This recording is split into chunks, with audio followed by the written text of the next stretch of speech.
Good morning, Anirudji. Apti Plus welcomes you to the today's session. We are very elated to have you Thank you, ma'am. today with us. All the dear students, good morning. Today we have Mr. Anirudh Pandey, has ranked 64. So, Mr. Anirudh ji, we will be.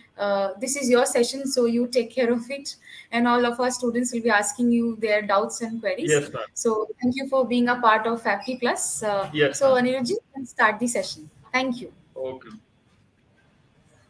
Yes, ma'am. So, hello everyone. Hello to all the students, and a brief introduction about myself.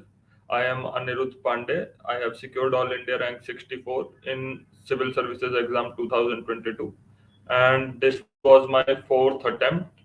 And it was my means I it was my fourth attempt, and I have done my graduation in civil engineering from NIT Allahabad.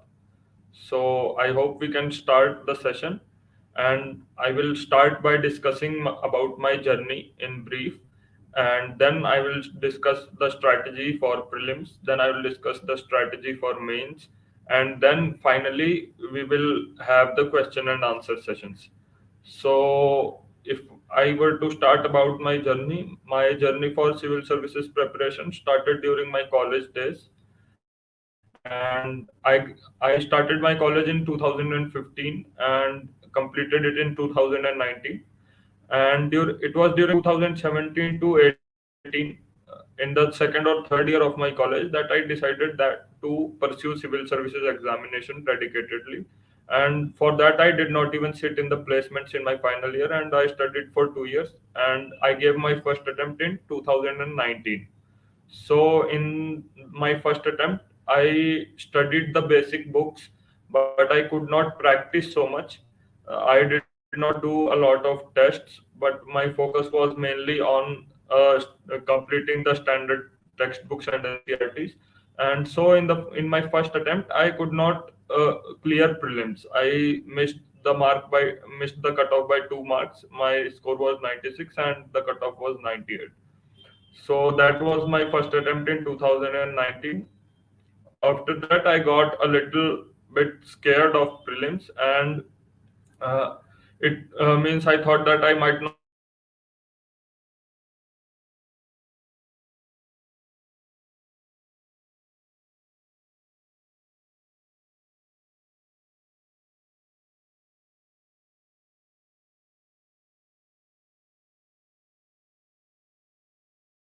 So I started qualified. So I thought that I might not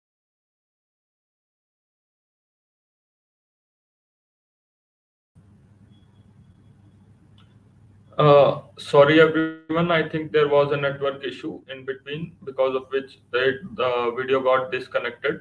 I hope I'm audible now to everyone. And so I was discussing about my journey, and I discussed that in my first attempt I could not clear prelims, and that first attempt was in May, or sorry, June of 2000 and uh, hello, good morning, everyone. A lot of people are wishing good morning. And so I was discussing the strategy, and I said that I could not clear prelims in my first attempt. After that, I had a lot of time for my second attempt, because due to COVID, the exam was postponed. There were around 1.5 years before my second attempt. In that 1.5 years, my main focus was on prelims only, because I got scared and I thought that I may never clear prelims. So I did a lot of practice also this time. I not only read and revised what I had read before, the standard textbooks such as Lakshmikant or Spectrum, but I also focused a lot on practicing tests and reading current affairs. And so as a result, I could pass the prelims stage in my second attempt in October 2020. But the issue was that due to a lot of focus on the prelims exam, I could not focus so much on mains exam. So what happened that I did not do a lot of answer writing practice, or did not make any dedicated notes for mains, which hurt me after I qualified prelims, because in 3 months there is very limited amount of things that you can do. So that is why I could not qualify mains in my second attempt. And in the second attempt, I think the cutoff was 736 for mains, but I got only 720 marks. So that was about my second attempt. Then I prepared that a lot for mains only for my next attempt. And in my third attempt, that was the pre was held, I think, in October 2022. In that attempt, I qualified pre, and then I gave the mains, and I gave this mains with a lot of preparation. But even this time, I could not qualify in my mains exam. I missed the cutoff by 4 marks, and I felt very low at that point as well. But and I could not even think about what went wrong. So these were the issues, but still I kept faith, and I also shifted to Delhi for my final attempt. And during my final attempt, I tried to balance all the things, because in my second main, in my first mains, I was focusing more on the optional part and not on the GS part. So my score was also good in optional in my first mains. It was around 260. But in my second mains, when I shifted the focus to the GS portion, my score in the optional subject went down. My optional was PSIR, and my optional score went down from 260 to 243. So in my third attempt, I tried to maintain a balance between the optional preparation and the GS preparation. And in my third main, so that was the 2022 mains, in which I secured 64th rank. So that was my journey in brief. And now I will talk about my prelims strategy and how you can derive some good bits from it, which might help you in your own journey. So the first thing in prelims, I will discuss the sources that I used and also how I used them. So the firstly, for polity, I referred to only Lakshmikant. But before reading Lakshmikant, when I started reading it, I could not understand it completely. So I also referred to the 11th and 12th class polity NCRTs to build the foundation. And after understanding the basics, I started reading Lakshmikant and referred only to Lakshmikant. Even in Lakshmikant, there are some chapters which are more important than the others, such as the chapter on center state relation, the chapter number 14, or chapter on fundamental right, the chapter number 7, or on parliament, chapter 22, or the chapter on Supreme Court and local bodies. These chapters, which are quite big and are more important, you can revise them multiple times. And you should also focus on revising the whole book. So that was my approach to reading Lakshmikant. I did not make any separate notes from Lakshmikant, because I found that the whole book itself is laden with facts, and making notes out of it might be a little difficult. So that is why I did not make any special notes, but I read the whole book and I focused more on the important chapters. After polity, the next thing is history. In history, I read R.S. Sharma for ancient history, Satish Chandra for medieval history, and Spectrum for modern history. And while reading this ancient history, R.S. Sharma and Satish Chandra, because these are bulky books around 300 pages each. So what I did was I concised those into micro notes. I made my own notes from these books, and I tried to concise 300 pages into 30 pages. So I made 30 pages notes of ancient history from R.S. Sharma, and 30-page notes of medieval history from Satish Chandra. And once I had made those notes, I referred only to those notes for ancient and medieval history. So and this is one technique that I will also suggest you to adopt, that you should try to make small notes, or micro notes from big books, so that you do not, because it is difficult to revise. If you want to read the whole book again, it will take a lot of time. So that is why I suggest that you should make micro notes. For Spectrum, I did not make any micro notes, because I felt that the whole book, again, just like Lakshmikant, is very much laden with facts and figures, and it is not possible to concise it. So I did not make any notes from Spectrum, and I read and revised it in the whole. Moreover, there is the issue that there is summary in spectrum. You can, if you have less time and you want to revise, you can just go through the summary for a spectrum. So that was the history portion. After history, for economy, sorry, I would discuss art and culture first because it is related to the history portion. For art and culture, I read fine arts NCRT and also did selective reading of Nitin Singhania sir's book. I did not read Nitin Singhania sir's book in depth because it is quite bulky, but I read some chapters selectively, such as the chapter on uh, architecture or the chapter on painting, chapter on dance, and such chapters which are there in the beginning, most of them. Apart from that, some chapters which are there towards the end, such as Jainism and Buddhism or literature, those portions I read and I left the rest of them from that book. Mostly my art and culture preparation was based on 11th class fine arts NCRT and the first few chapters of Nitin Singhania. So that was about art and culture. After that, we will move on to ecology. For ecology, I referred to Shankar IAS, and again I made short notes out of Shankar IAS. But I made around 50 to 60 pages notes from the entire book, and after making those notes, I referred only to those notes. I did not refer to the book. So that was my approach to reading Shankar IAS. After that, for economy, I read Sri Ram IAS printed material, and I found it to be quite good. But initially, when I started reading it, I could not understand it. I consulted my seniors and they suggested me to go back to the NCRT first. So I read macroeconomy NCRT, and after reading the macroeconomy NCRT, I could grasp the basics of economics because I am from a technical background. I have done my BTech, so I did not have any background in economics, and I was facing difficulties in understanding economics. So I read the NCRTs, and once my basics were clear, I went on to read Sri Ram IS printed material.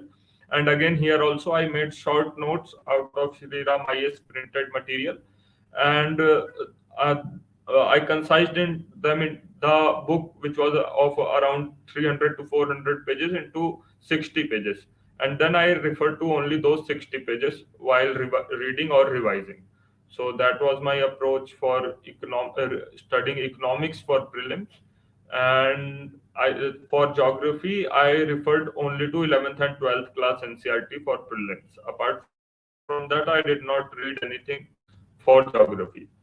For science and technology, my main source was 6th to 10th class NCRT. Apart from that, if you go through the previous year questions of prelims for science and technology, you will find that a lot of questions come from a few areas such as space launches and space projects, or biotechnology, stem cell research, and other such things. So I made small notes on the space launches that are taking place by ISRO or NASA or other organizations, and some notes on gene editing or stem cell research or other such topics which are frequently asked, mitochondrial DNA, which are frequently asked in the prelims. If you see the PYQ, you can identify such areas from which most of the questions are asked and make 1 or 2 page notes on those topics. So that was my approach to science and technology for prelims. And with this, I think I have completed my source list for prelims. That was the basic part about the static portion of prelims. After static, the next pillar of prelims preparation, in my opinion, is current affairs. So for current affairs, I referred to two sources. The first and most important source was newspaper. I read the Hindu. I read it daily for 1.5 to 2 hours, and I could not make notes out of the Hindu. I tried, but I could not continue it. So rather than making notes, I just read the newspaper so that there is a chain of events which is there in your head, and you get a holistic understanding of the current affairs. After that, for revising and making notes, I referred to the monthly compilations, or even I could not refer to monthly compilations because I was giving pre and main again and again. So I referred to yearly compilations. But I would suggest that if you can refer to monthly compilations, it is better, as you will not be leaving the current affairs entirely towards the end of the year when prelims is near. So I would suggest that you should read the newspaper daily for 1.5 to 2 hours, and you should also focus on monthly compilations. Try to make notes out of monthly compilations, or even if you cannot make notes, just try to underline or highlight in the compilation itself and try to revise it again and again. The one observation I want to I have about current affairs is that most of the people, and even I was not confident that I have done current affairs. That I remember current affairs, but for prelims you do not need to remember current affairs, like you do not need to memorize it. You just, even if you have revised your current affairs once or twice, when there is an option, your mind will go back to that place where you read it. So you do not need to memorize it, but have faith that if you have done one or two revisions, then that will be sufficient. So that was my take on current affairs preparation, which was is mainly based on the newspaper and the monthly compilations. So after current affairs, the third thing which I think is very important for prelims, it is the topic choice.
Hello, I hope I'm audible now, and I am very, very sorry for the disruption. It was caused due to an unavoidable network issue, and I would like to apologize to all of you very, very sincerely for this unavoidable error.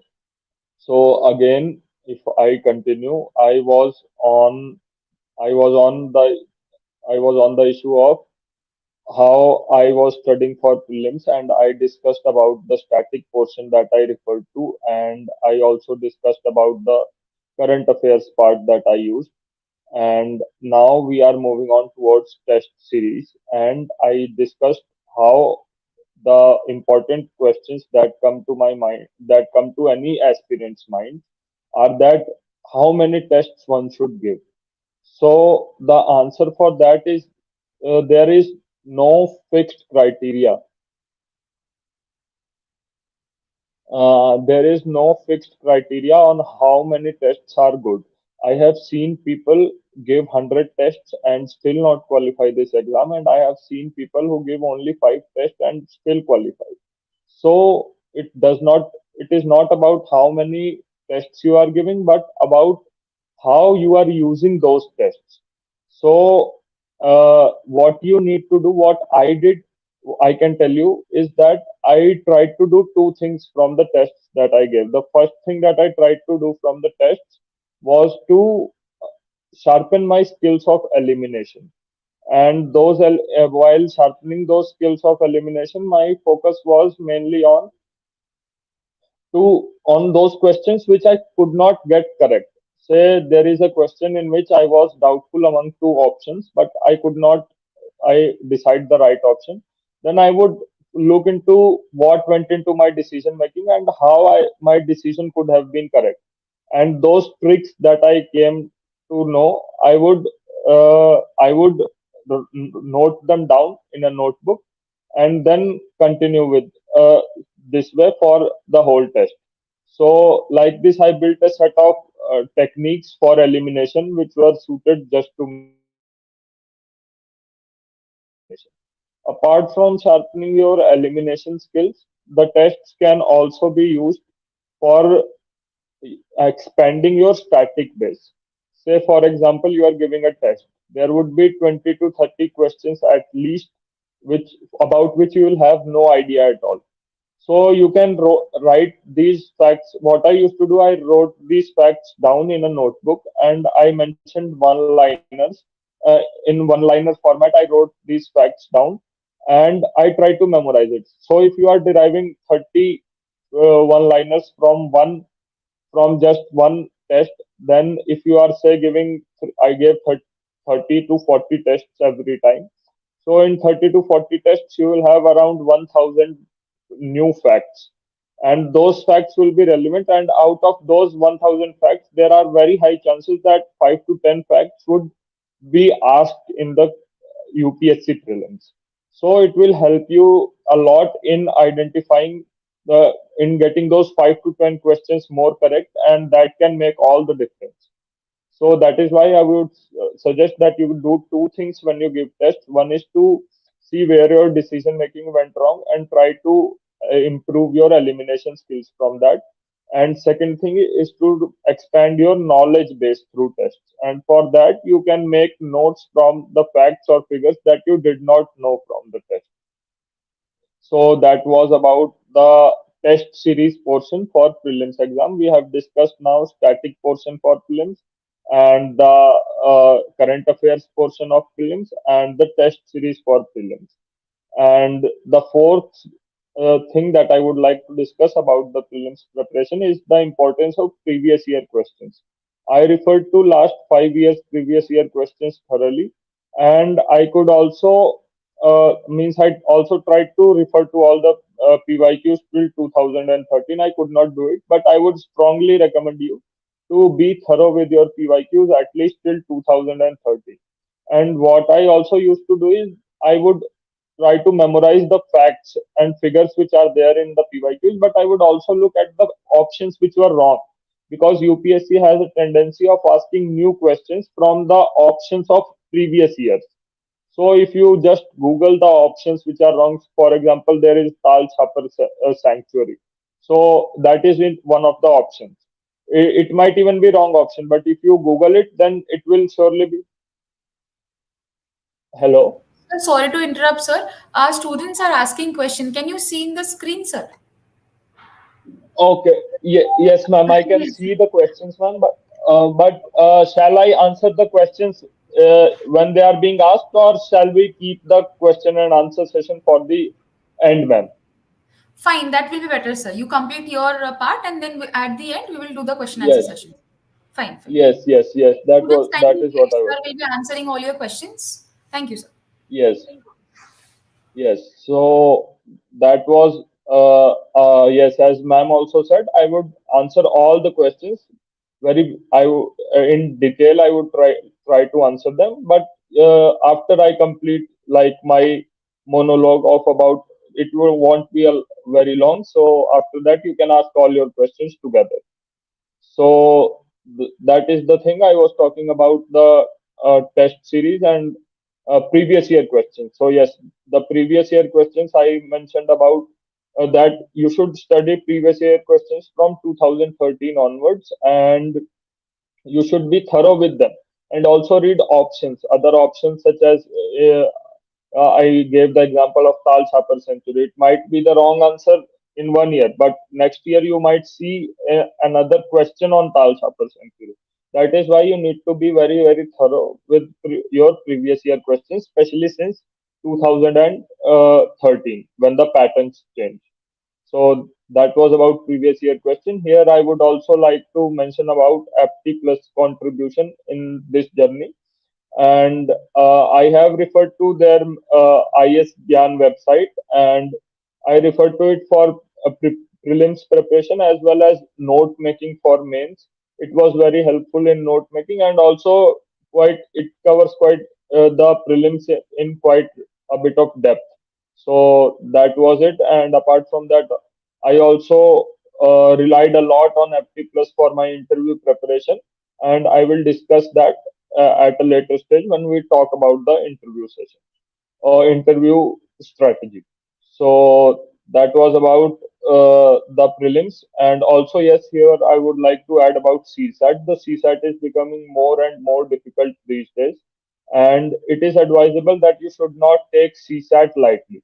I would suggest that you should firstly go through previous year question papers of at least last 2 to 3 years and see where you stand. Are you able to score above 70 or 80 or not?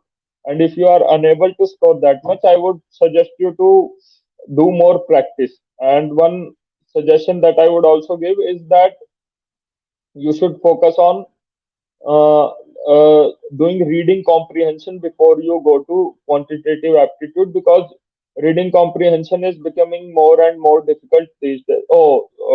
Quantitative reasoning is becoming more and more difficult, and in such a situation, it is advisable that you do reading comprehension first, because if you spend a lot of time on quantitative reasoning and then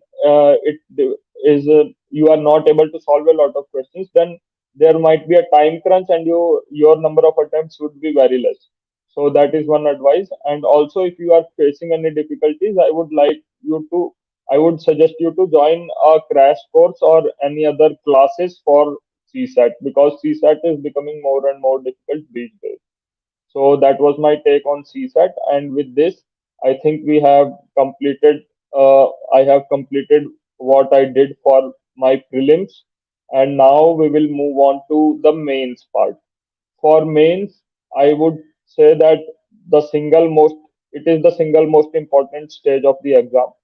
And in mains, the single most important thing, in my opinion, is answer writing. The more answers you write, the more practice you do, the higher are your chances of securing a good marks and a good rank.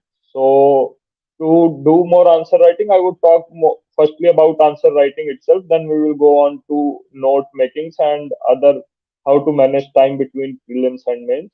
So, firstly, for the answer writing, I followed the simple introduction, body, and conclusion format. And in introduction, I tried to write a definition or a statistic that was relevant to the question being asked. Here, the important thing is that whatever you are writing, any definition should be or any stat, it should not be just what you read and remotely related to the topic. It should be very, very relevant to the topic that has been asked in the question.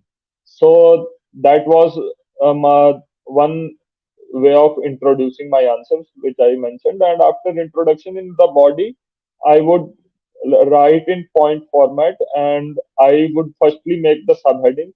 Uh, for a 10 marker question, I made two subheadings, and for a 15 marker question, I made three subheadings. And in the 10 marker, in one subheading, I used to write 5 points, and that was same for 15 marker as well. And so the overall, my target was that in a 10 marker question, I should write at least 10 points, and in a 15 marker question, I should write at least 15 points. That was the target I took. I sometimes there might have been a few lesser points, but that was the basic idea. So that's how I approached the answer. That was how I structured my answers. And then there was conclusion. And in conclusion, also, firstly, I would like to mention the role of diagrams. I drew a lot of diagrams this time in my mains exam. In my first two exams, I did not draw a lot of exam diagrams, and my marks was also were also on the lesser side. But this time, I focused a lot on presentation and on drawing diagrams in my answers, and even the marks improved. So, what I would do is that I would make the diagrams in the star format, like one circle, good governance, and then few other circles, so which would say responsibility, accountability, transparency, and its other such features would be mentioned. So that was about the drawing diagram parts for the mains answer in the body. So that was about the diagrams, and after diagrams, the thing is conclusion. So before conclusion, I would like to add is that you need to write a way forward before writing the conclusion, because even though the way forward might not have been explicitly asked in the question, but if you are not writing way forward, then it gives the impression that you are mentioning the challenges, mentioning the issues, but not mentioning any solutions, which does not leave a very good impression on the examiner. So what I did was, whether asked or not, I would mention four, five way forwards, and after that, while writing the conclusion, I would try to connect it, connect the way forward with a higher goal. For example, my conclusion would generally be on this line, that by taking the steps mentioned above in way forward part, we would be able to achieve the target of blank. And in that blank, you can fill any DPSP or any fundamental right or any sustainable development goals or any other higher ideal or catchy slogans such as Sabka Saath, Sabka Vikas or other such targets which the government has. So that was my approach to conclusions. Now I will also like to discuss a little bit about the ethics paper. This was a general outline, general structure of my answers for GS1, GS2, and GS3. But the ethics paper is quite different and it requires a different strategy. For ethics paper, there are two sections, the theory section and the case study section. For the theory section, what I did was I made I followed a different pattern and I tried to make uh, two subheadings. In every theory section, I tried to make two subheadings, and in every subheading, I wrote 3 to 4 points, not 5 points or 6 points like a GS 1 to 3 answer, but 2 to 3 points. And I tried to insert an example with every point in my ethics theory section. So, to have those many examples, it is necessary that you firstly prepare your notes accordingly and make a lot, and those notes should have a lot of examples. Those examples can be from sports, from bureaucracy, from epics like Mahabharat or other such things. And when these examples you quote in your answers, then your answers become a lot better. Apart from examples, it is also important to write all the definitions of the keywords mentioned in the syllabus of ethics at one place and memorize them, so that you can write those definitions in the introduction. So that was about the definition part. And then the third thing, which is also quite important in ethics theory section, is the relevance of quotes. What I did this time, I made a list of quotes which are relevant for to the syllabus. For example, on integrity, I prepared two quotes. On probity in governance, I prepared two quotes. On aptitude, on attitude, on persuasion.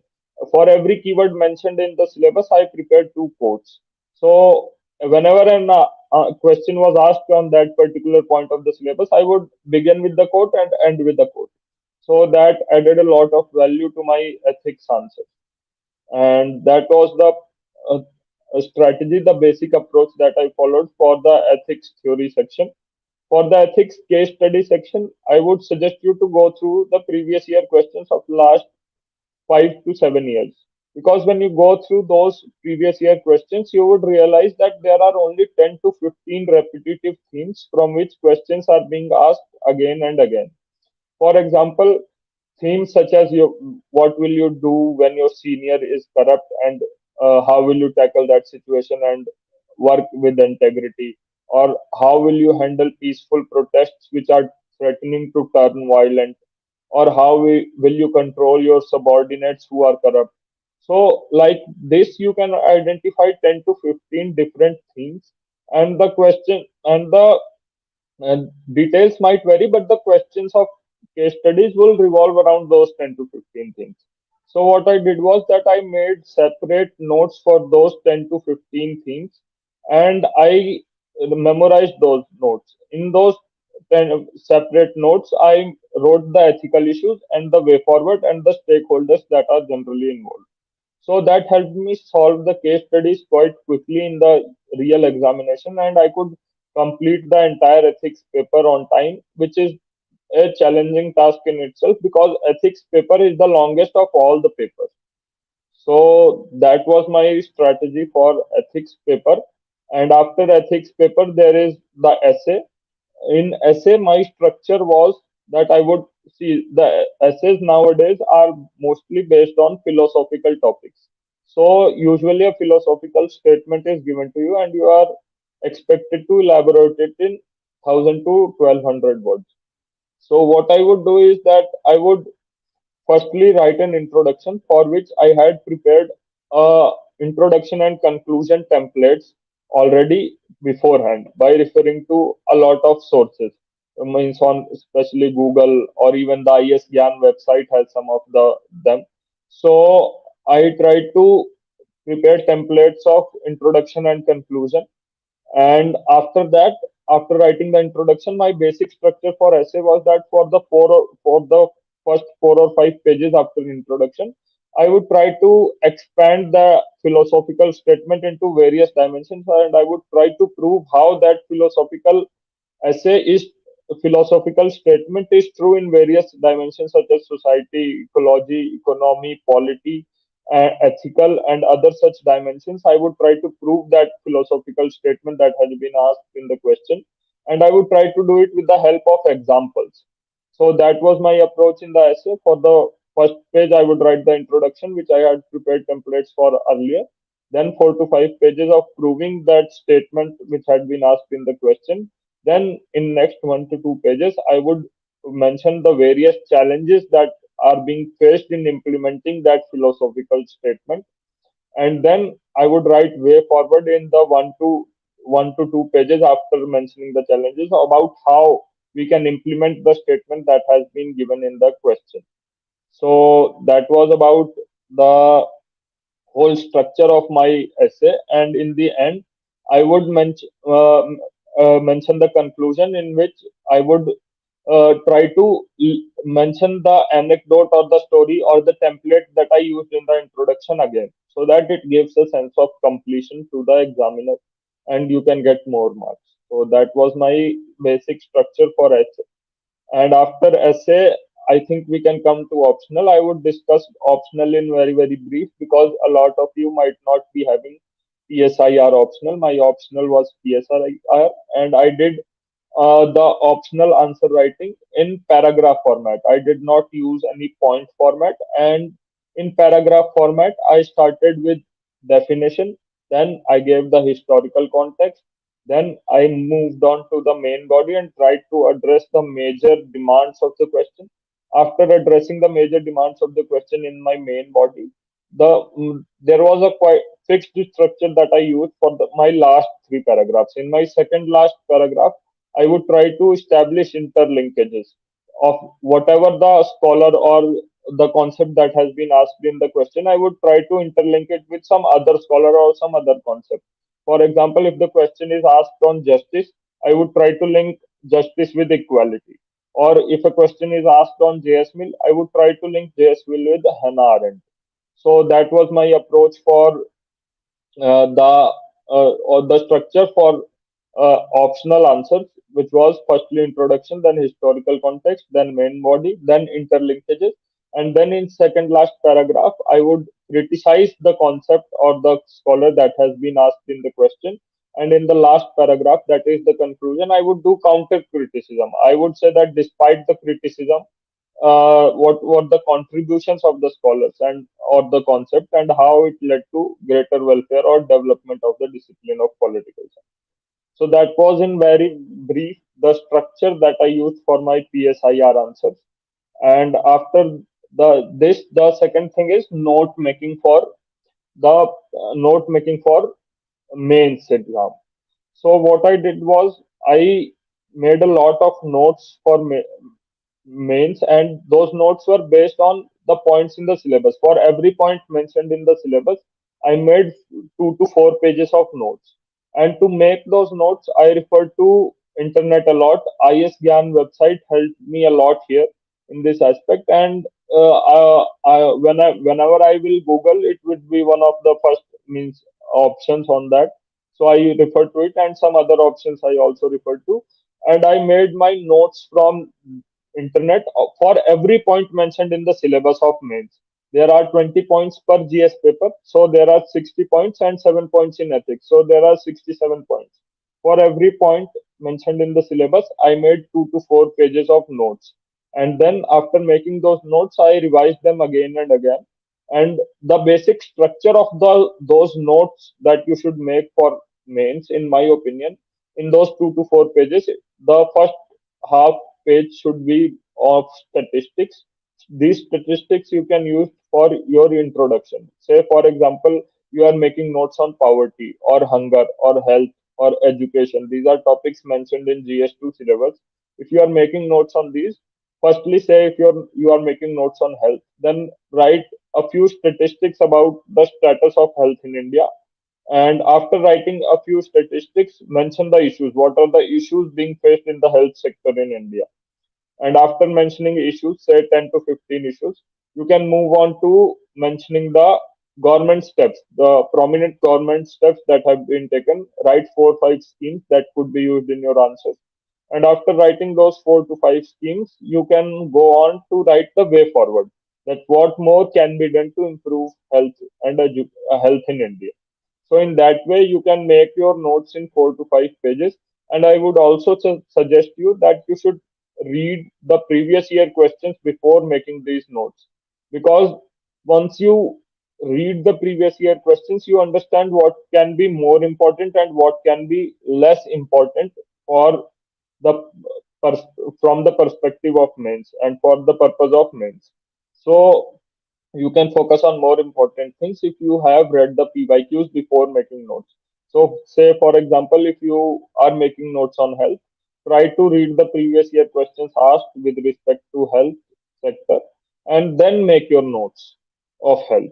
So that will be helpful and that will make your notes more useful.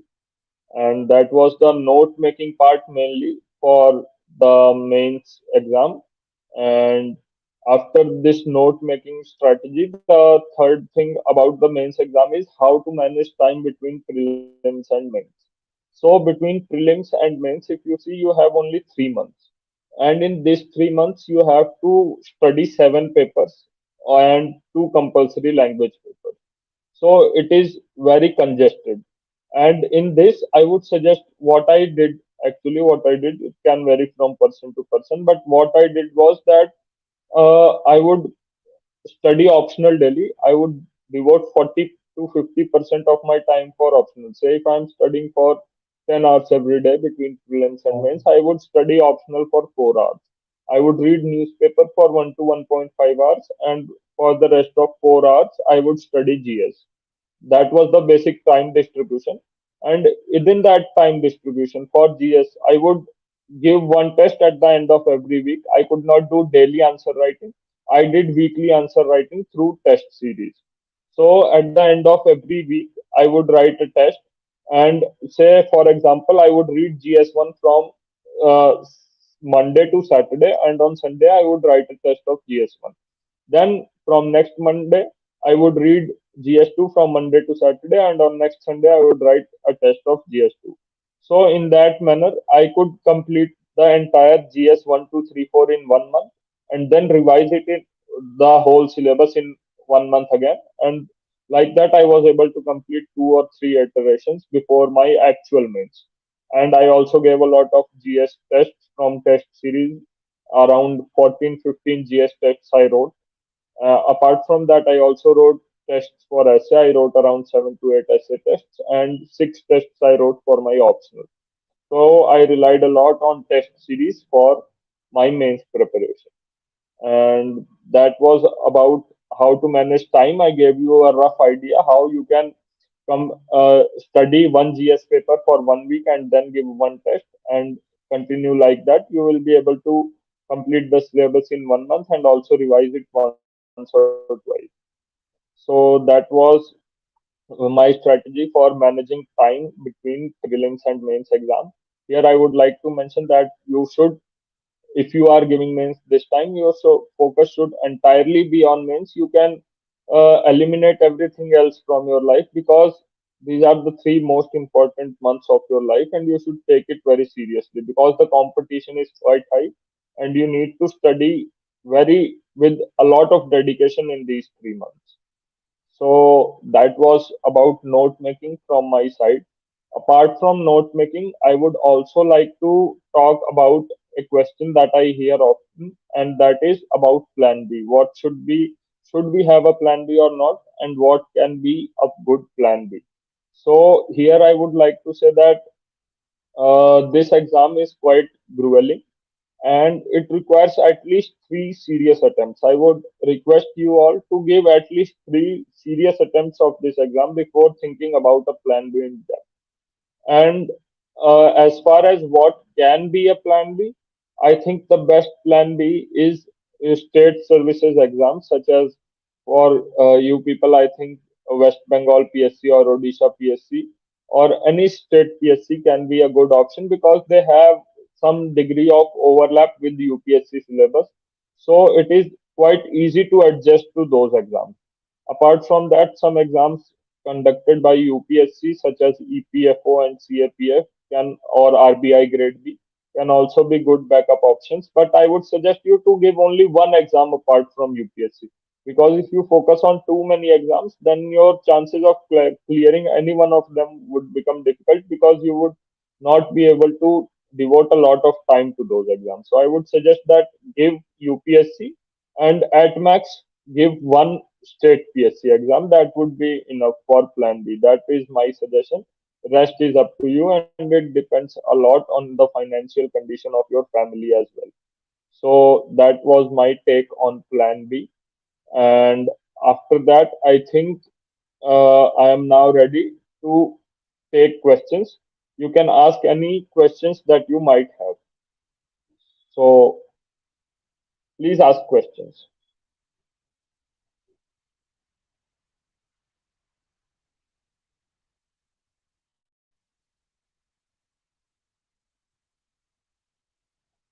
I am getting a question from Ishita Roy. She is asking, sir, would you please suggest how to deal with IR? I am facing a lot of problems regarding the subject, like how to start preparation and continue easily.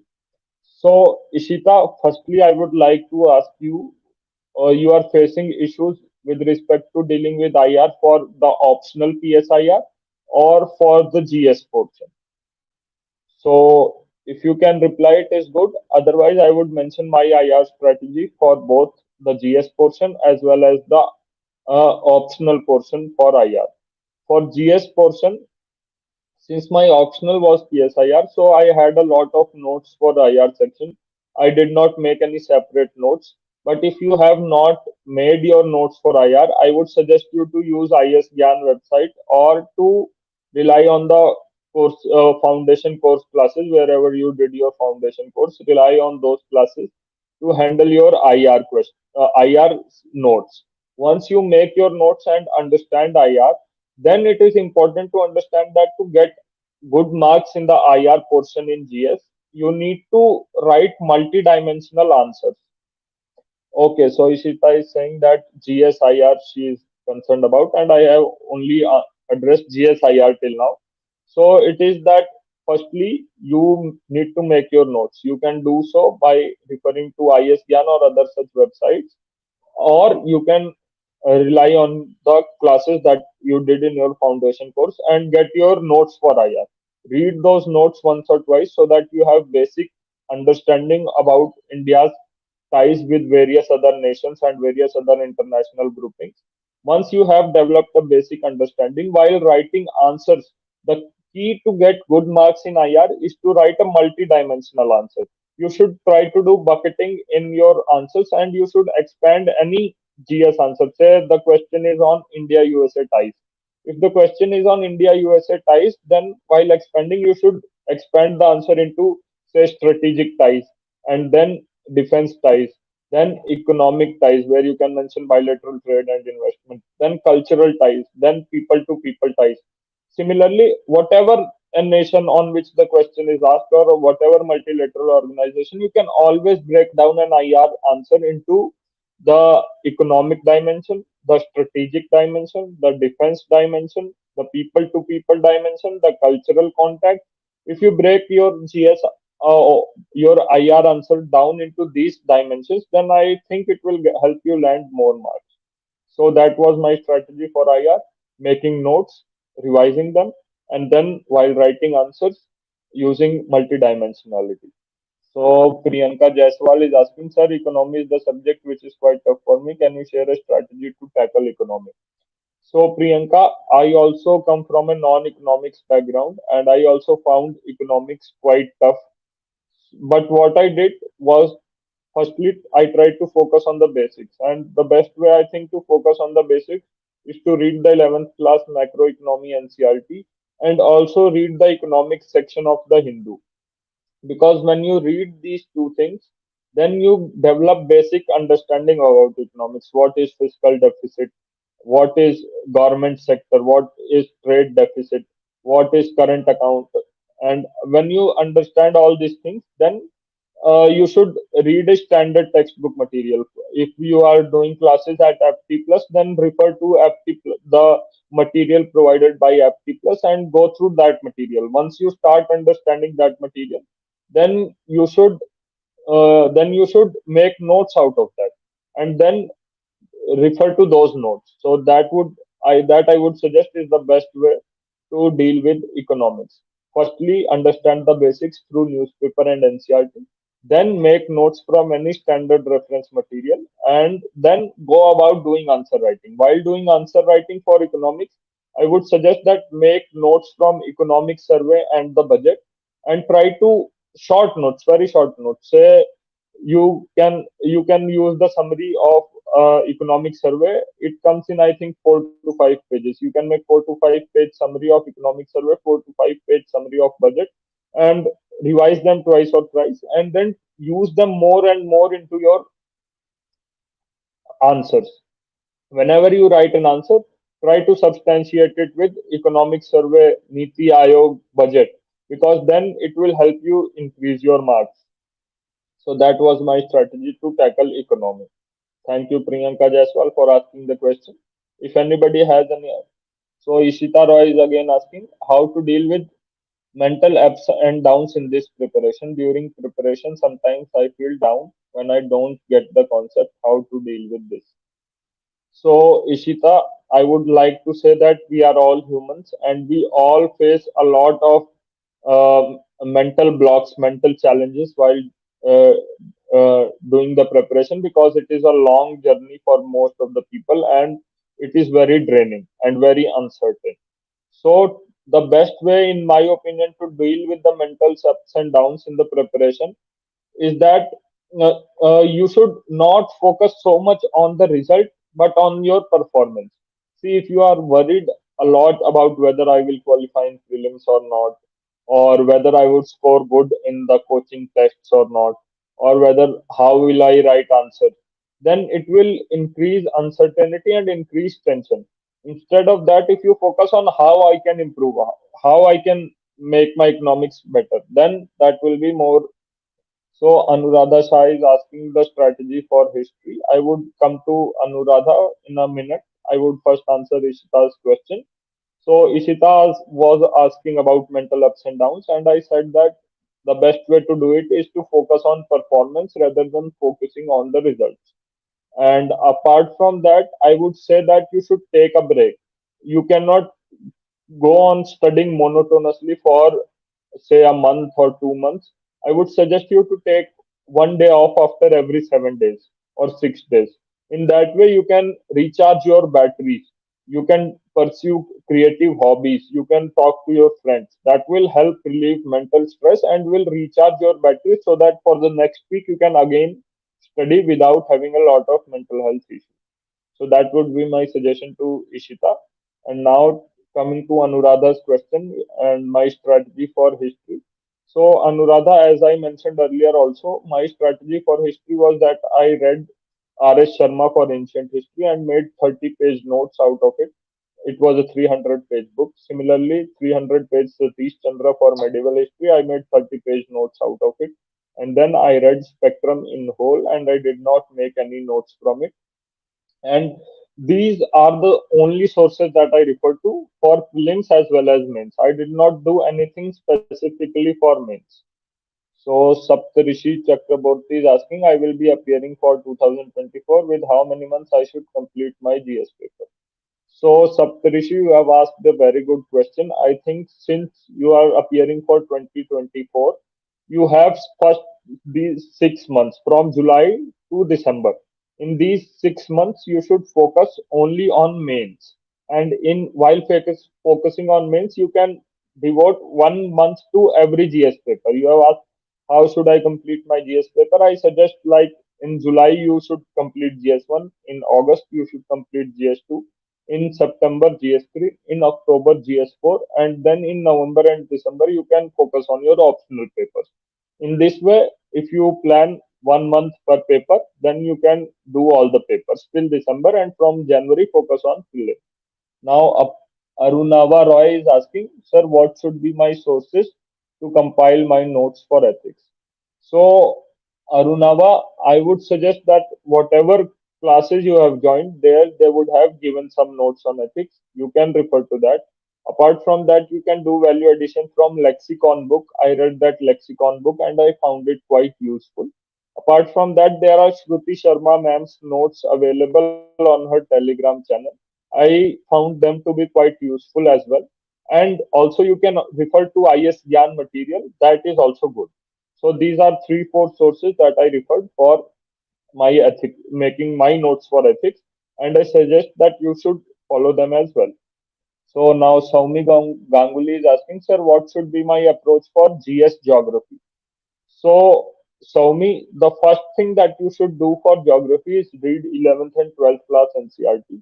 But that might not be sufficient for mains. So, for mains, I would suggest you to go through the previous year questions. When you go through the previous year questions, you will realize that the questions are being asked from some limited things such as climate change or Himalayan ecosystem or mangroves, wetlands, urban flooding. These five, six things I have mentioned, and there might be five, six more things which you can identify by looking through previous year questions. When you identify those 10 to 15 things, what I did was I made 2 page notes on each of these things and I memorized them, and that was enough because the geography as well as disaster management questions come from these 10 to 15 things only. Like landslide and earthquake are two more things that are coming to my mind. For each of these things, you should make 2 page notes and then read them and revise them. again and again. And while making those notes, you should write the issues. Say, for example, you are making notes on urban flooding. So you would write firstly statistic, how much area in India is prone to urban flooding, where what are the recent examples of urban flooding. Then you would write the issues, why this challenge of urban flooding persists, and then you would write the measures that the government has taken to resolve urban flooding, and then the way forward, how we can reduce urban flooding further. In this way, you can make notes on 10 to 15 things. That would be 30-page notes for geography. And you see, all the questions of geography would be asked from these only. So that is my suggestion for dealing with geography. Sir, how to eliminate negative marking? Roop Adak is asking how to eliminate negative marking. I think he is asking about prelims paper. So, Roop, my suggestion to eliminate negative marking is to do more practice through tests to arrive at the number of questions that you should attempt. See, if you attempt less number of questions, the negative marking would automatically come down. But it might also affect your chances of getting in because positive marking would also come down. So you should arrive at an optimum number of attempts of questions. So that can be anything from 75 to 90, 95 questions. And you can come to know that only when you give a lot of tests of test series. So I would suggest you to read a go means practice a lot of tests to arrive at what the optimum number of questions is for you. Now Golpo Boy is asking, sir, revision, as you mentioned earlier, is an important part of this exam, and this is where most of us are irregular. Can you suggest us your pattern of revision? So, Golpo Boy, you have asked a good question. The revision is the most important thing after answer writing in this exam, in my opinion. And for revision, what I did was I followed a specific strategy.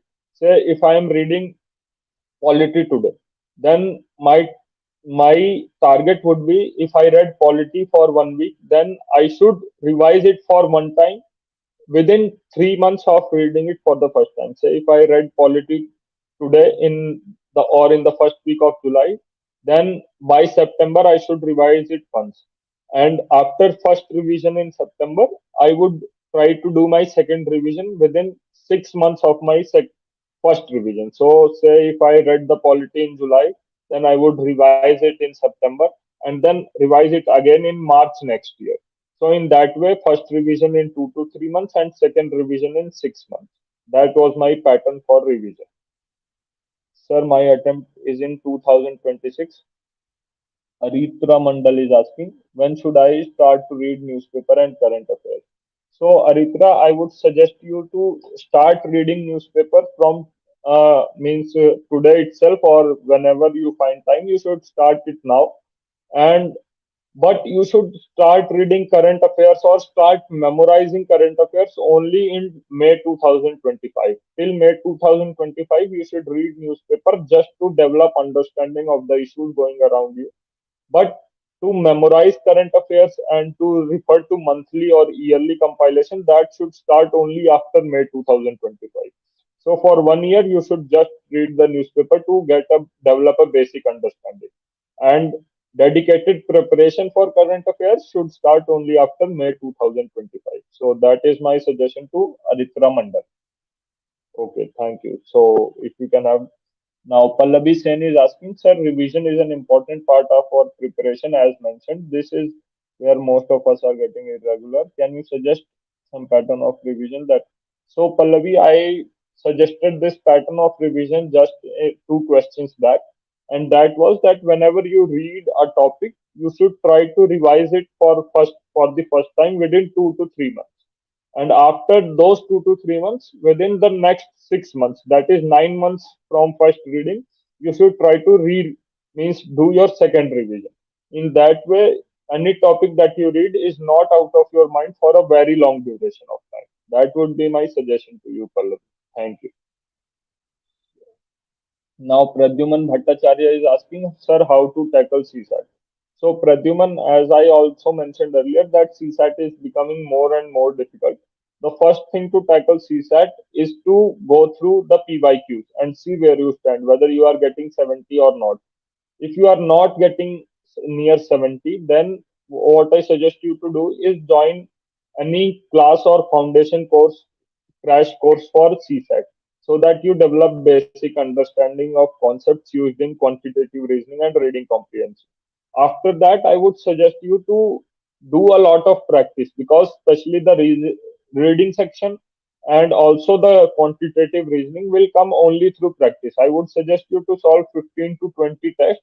After solving 15 to 20 CSAT tests, you will not face any difficulty. So that would be my suggestion to you, Pradyuman. Thank you.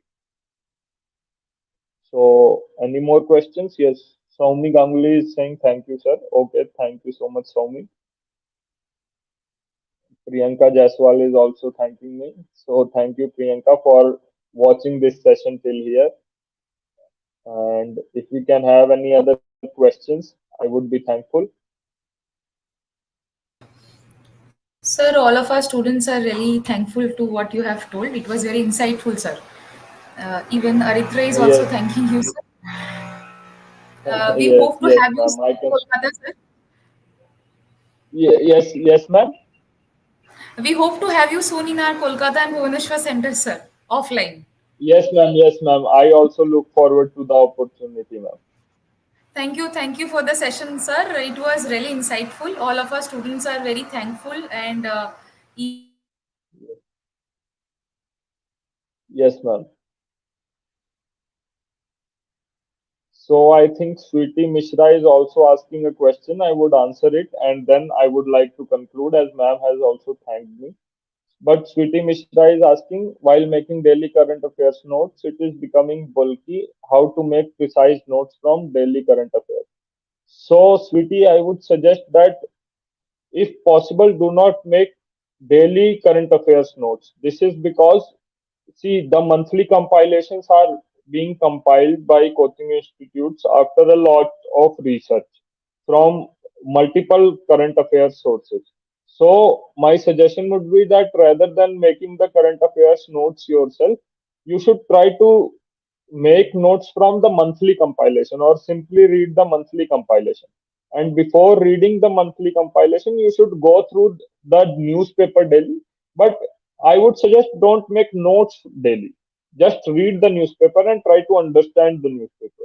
And whatever notes you would make, you would find that when you read the monthly compilation, it would be similar to that. So rather than duplicating your efforts, I would suggest just read the newspaper and make the notes, and don't make notes, rather rely on monthly compilations provided by most of the coaching institutes, including aptitude. So that would be my suggestion. Okay, sweetie, thank you.